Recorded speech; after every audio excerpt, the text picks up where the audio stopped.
नमस्कार। संगीत क्लासेस में आपका स्वागत है और मैं हूं हिरेंद्र भारद्वाज।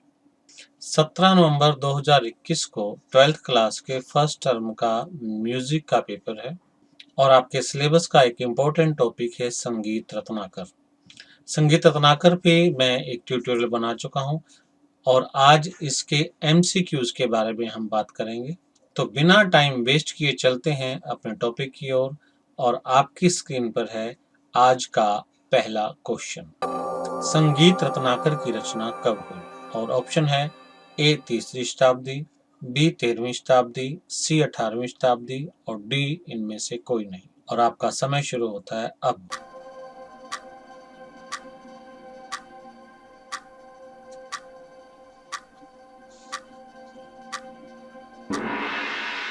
और सही जवाब है 13वीं शताब्दी। पंडित शारंग देव जी का जन्म 1210 ईस्वी के आसपास बताया जाता है, इसलिए संगीत रत्नाकर की रचना 13वीं शताब्दी में मानी जाती है। और नेक्स्ट क्वेश्चन है, संगीत रत्नाकर के रचयिता कौन थे? ऑप्शन ए भरत मुनि, बी मतंग मुनि, सी पंडित अहोबल और डी पंडित शारंग देव।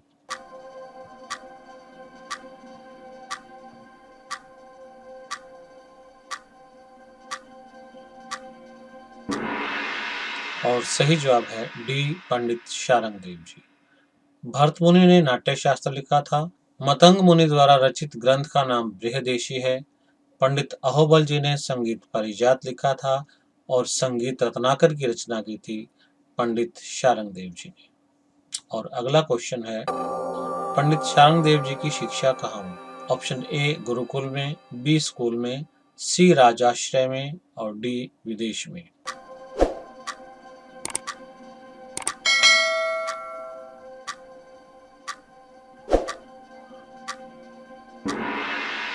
और सही जवाब है सी राजाश्रय में।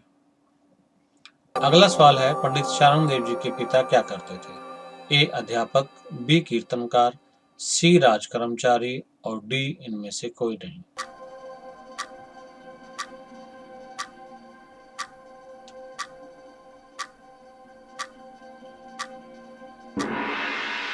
और सही जवाब है सी राज कर्मचारी। शारंग देव जी के पिताजी कश्मीरी ब्राह्मण थे जो कि बाद में दक्षिण भारत में आकर बस गए थे और राज कर्मचारी थे। अगला क्वेश्चन है, संगीत रत्नाकर ग्रंथ किस भाषा में लिखा गया है? Option A Hindi, B Sanskrit, C Brahmi और डी तमिल।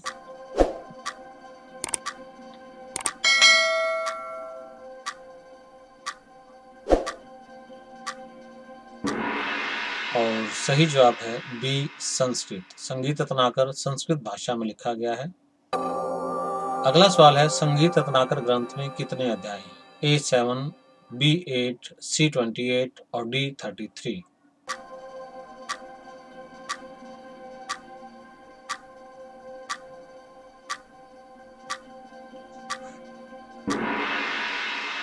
और सही जवाब है ए 7। संगीत रत्नाकर में कुल 7 अध्याय हैं। अगला क्वेश्चन है, संगीत रत्नाकर ग्रंथ का दूसरा नाम क्या है? ए चतुर्युगी, बी अष्टपदी, सी सप्ताध्यायी और डी बृहदेशी।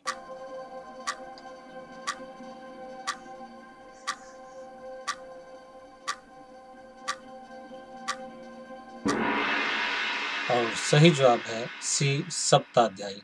क्योंकि संगीत रत्नाकर में कुल 7 अध्याय हैं, इसीलिए इसे सप्ताध्यायी भी कहा जाता है। और नेक्स्ट क्वेश्चन है, संगीत रत्नाकर ग्रंथ के पहले अध्याय का नाम क्या है? ए स्वर अध्याय, बी राग विवेक अध्याय, सी प्रकीर्ण अध्याय और डी प्रबंध अध्याय।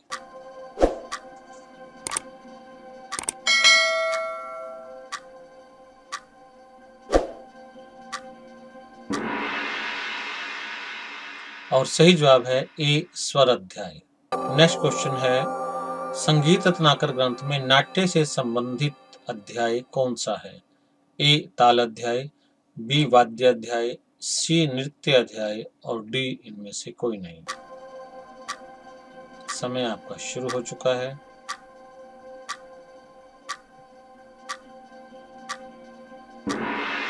और सही जवाब है सी नृत्य अध्याय। ये 7वां अध्याय है इसमें नृत्य और नाट्य से संबंधित विवरण दिया गया है।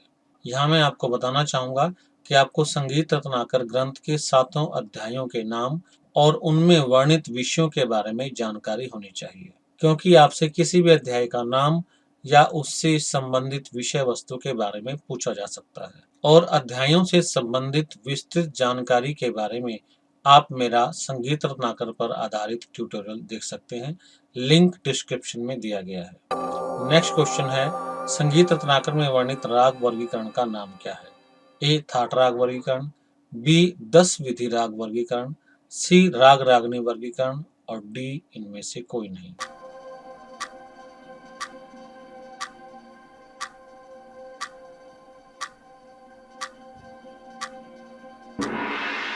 और सही जवाब है बी 10 विधि राग वर्गीकरण। और अगला क्वेश्चन है, 10 विधि राग वर्गीकरण में रागों को कितने भागों में बांटा गया है? ए 8, बी 9, सी 10 और डी 12।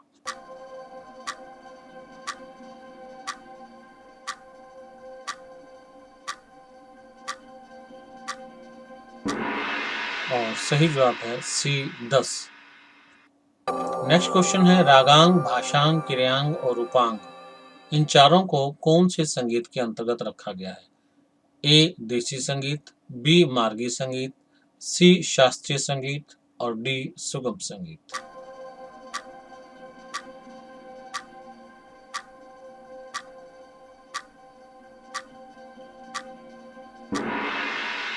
और सही जवाब है ए देसी संगीत। शारंग देव जी ने रागों को 10 भागों में बांटा है, ग्राम राग, राग उपराग, भाषा विभाषा अंतर्भाषा और रागांग, भाषांग, क्रियांग और रूपांग। यहाँ ध्यान दें, पहले 3 के पीछे राग की साउंड आ रही है, जो कि ग्राम राग, राग और उपराग है, और अगले 3 के पीछे भाषा की साउंड आ रही है, जैसे भाषा विभाषा और अंतर्भाषा, और अंतिम 4 के पीछे अंग की साउंड आ रही है, रागांग, भाषांग, क्रियांग और रूपांग। तो प्रथम 6 जिनके पीछे राग और भाषा की साउंड आ रही है, उन्हें शारंग देव जी ने मार्गी संगीत के अंतर्गत रखा, तथा अंतिम 4 जिनके पीछे अंग की साउंड आ रही है, उन्हें देसी संगीत के अंतर्गत रखा गया। और नेक्स्ट क्वेश्चन है, पंडित शारंग देव जी ने शुद्ध थाट किसे माना है? ऑप्शन ए बिलावल, बी काफी, सी भैरवी और डी इनमें से कोई नहीं।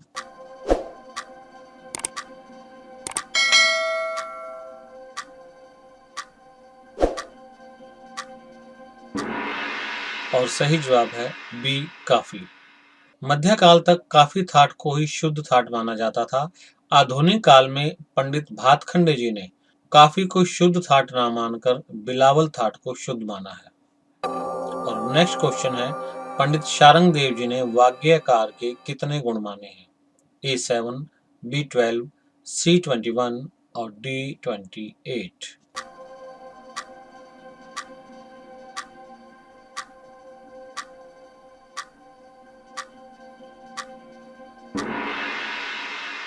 और सही जवाब है डी 28। नेक्स्ट क्वेश्चन है, जो रचनाएं ताल के बंधनों से मुक्त हों उन्हें क्या कहते हैं? ए निबद्ध गान, बी अनिबद्ध गान, सी गंधर्व गान और डी इनमें से कोई नहीं।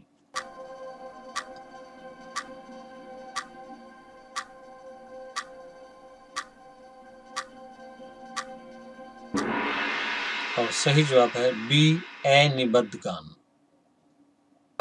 नेक्स्ट क्वेश्चन है, ताल में बंधी हुई रचनाएं क्या कहलाती हैं? ए निबद्ध गान, बी अनिबद्ध गान, सी गंधर्व गान, डी इनमें से कोई नहीं। ऑप्शन वही है, लेकिन जवाब कुछ अलग होना चाहिए।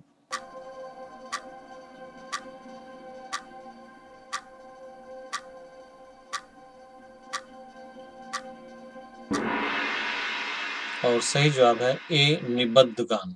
निबद्ध का अर्थ होता है बंधा हुआ है। संगीत में जो कुछ भी ताल में बंधा है वो निबद्ध गान है, और जो ताल के बंधनों से मुक्त है वो अनिबद्ध गान है। और नेक्स्ट क्वेश्चन है, पंडित शारंग देव जी ने संगीत के कितने प्रकार माने हैं? ऑप्शन ए केवल 1, बी 2, सी 3 और डी इनमें से कोई नहीं।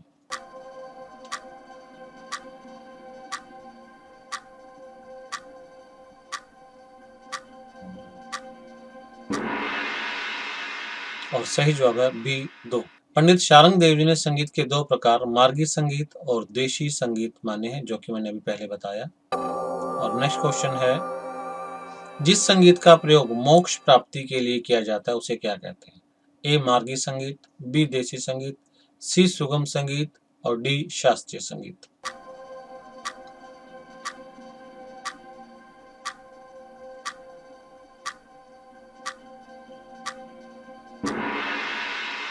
और सही जवाब है ए मार्गी संगीत। नेक्स्ट क्वेश्चन है, मनोरंजन के लिए प्रयोग किए जाने वाले संगीत को क्या कहते हैं? ए मार्गी संगीत, बी देसी संगीत, सी सुगम संगीत और डी शास्त्रीय संगीत। सेम ऑप्शन है।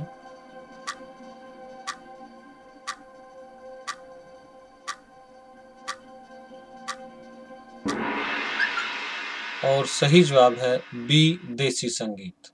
जो संगीत परमात्मा प्राप्ति के मार्ग पर ले जाए या मोक्ष प्राप्ति के मार्ग पर ले जाए उसे मार्गी संगीत कहते हैं, और जिस संगीत का हम अपने मनोरंजन के लिए प्रयोग करते हैं उसे देसी संगीत कहा जाता है। और अगला क्वेश्चन है, संगीत रत्नाकर के अनुसार तालों के कितने प्रकार हैं? ऑप्शन ए 2, बी 4, सी 5 और डी 7।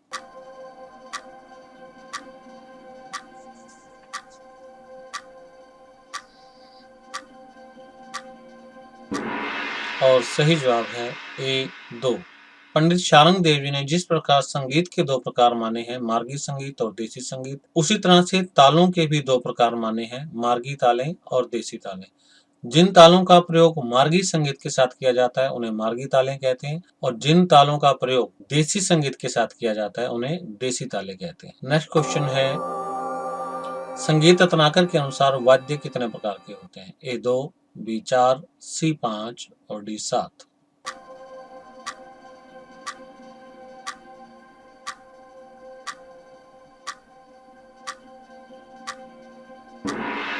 और सही जवाब है बी 4। नेक्स्ट क्वेश्चन, तार वाले वाद्य क्या कहलाते हैं? ए तत्, बी सुशिर, सी घन और डी अवनत।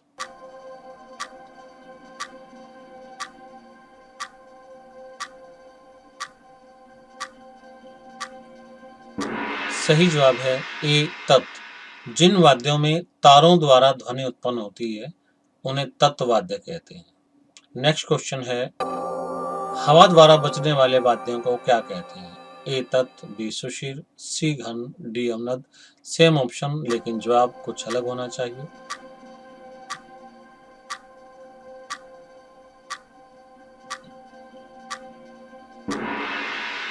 सही जवाब है बी सुशिर। हवा द्वारा बजने वाले वाद्यों को सुशिर वाद्य की श्रेणी में रखा जाता है। नेक्स्ट क्वेश्चन है, ताल देने के लिए कौन से वाद्य प्रयोग किए जाते हैं? ऑप्शन सेम है, जवाब देखते हैं क्या होगा।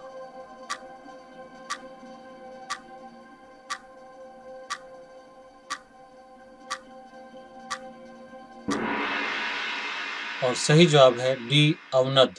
अवनद का अर्थ होता है ढका हुआ अथवा मढ़ा हुआ।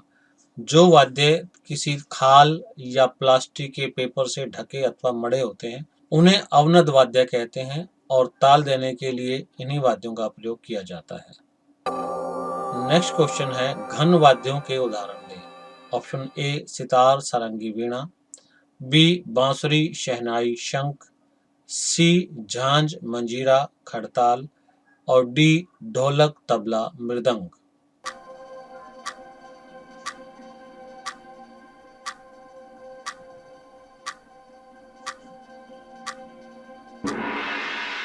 और सही जवाब है सी झांझ मंजीरा खड़ताल। वाद्यों के चार प्रकार हमने डिस्कस किए हैं। ए तत्व वाद्य, जिसके एग्जाम्पल है सितार सारंगी वीणा, इन तीनों में तार द्वारा ध्वनि उत्पन्न होती है। बी सुशिर वाद्य, जिसके एग्जाम्पल हैं बांसुरी शहनाई और शंख, इनमें हवा द्वारा ध्वनि उत्पन्न होती है।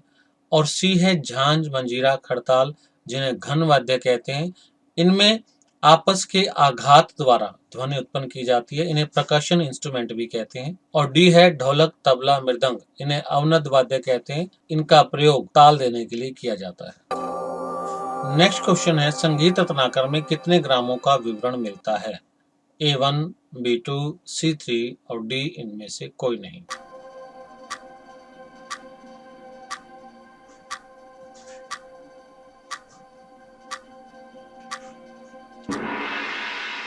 और सही जवाब है C3। भरत ने अपने ग्रंथ नाट्य शास्त्र में 3 ग्राम माने हैं, लेकिन विवरण केवल 2 ग्रामों का दिया है।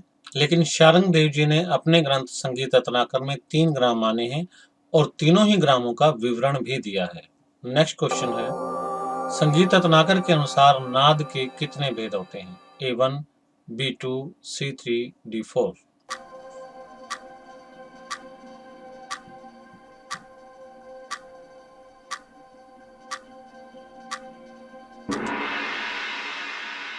और सही जवाब है B2। 2 प्रकार के नाद माने हैं शारंग देव जी ने, आहत नाद और अनाहत नाद। नेक्स्ट क्वेश्चन है, पंडित शारंग देव जी ने जातियों के कितने लक्षण माने हैं? A10, B13, C21 और D28।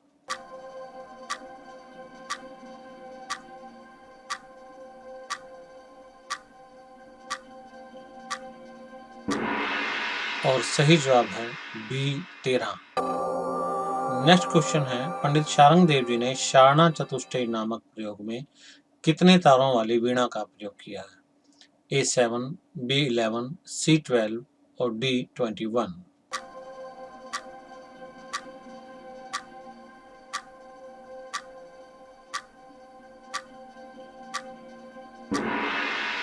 और सही जवाब है D21।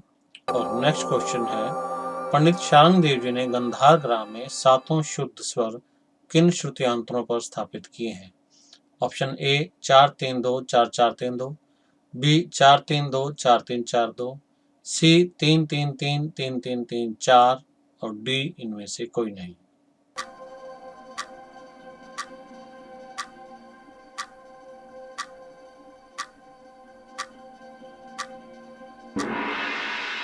और सही जवाब है सी 3-3-3 3-3-3-4। हमें सर्वप्रथम संगीत रत्नाकर में ही गंधार ग्राम का परिचय मिलता है। गंधार ग्राम को वास्तव में निषाद ग्राम कहा जाता था, जिसका गंधर्वों ने प्रयोग शुरू कर दिया। इस कारण से इसे गंधर्व ग्राम कहा गया और बाद में ये बिगड़ते बिगड़ते गंधार ग्राम हो गया। और नेक्स्ट क्वेश्चन है, पंडित शारंग देव जी के अनुसार पुष्कर वाद्य कौन सा है? ए वीणा, बी बांसुरी, सी तबला और डी मृदंग।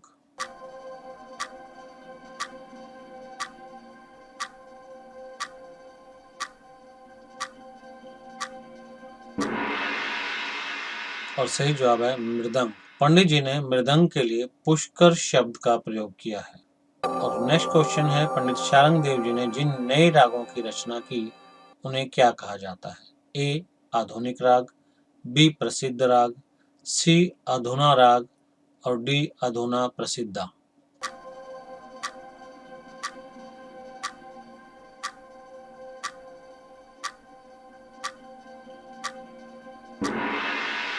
और सही जवाब है डी अधुना प्रसिद्धा राग। शारंग देव जी के समय में भरत के समय से चली आ रही जातियों का लोप हो गया था और रागों की शुरुआत हो चुकी थी, और जिन नए रागों की रचना पंडित शारंग देव जी ने की उन्हें अधुना प्रसिद्धा कहा जाता है।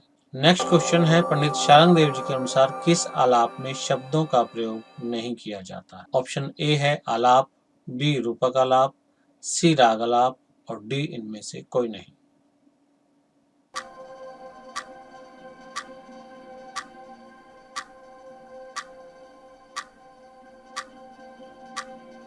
और सही जवाब है बी रूपक आलाप।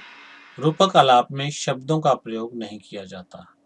और अगला और अंतिम क्वेश्चन है, पंडित शारंग देव जी के अनुसार राग आलाप में कितने लक्षणों का पालन किया जाता है? ऑप्शन ए 10, बी 12, सी 13 और डी 21।